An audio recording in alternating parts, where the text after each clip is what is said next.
Macam mana sebuah bisnes boleh jual satu produk dengan harga yang lebih rendah daripada kos tetapi masih boleh buat untung? Sebenarnya konsepnya mudah. Contoh kos produk kita RM10 tapi kita jual pada harga RM8. Secara terus memang nampak macam rugi RM2 kan? Tetapi strategi sebenar bukan untuk untung daripada produk tersebut.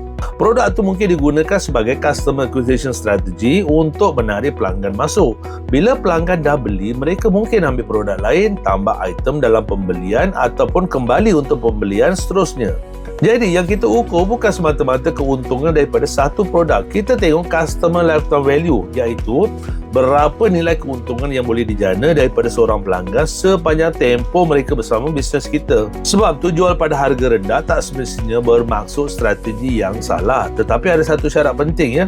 Kita mesti tahu di mana keuntungan sebenar akan dibuat. Kalau kita jual rugi tanpa strategi untuk recover margin, itu bukan strategi bisnes. Itu memang rugi. Jadi, sebelum turunkan harga, jangan hanya tanya berapa saya akan rugi pada produk ini. Kena tanya berapa nilai seorang pelanggan kepada bisnes saya.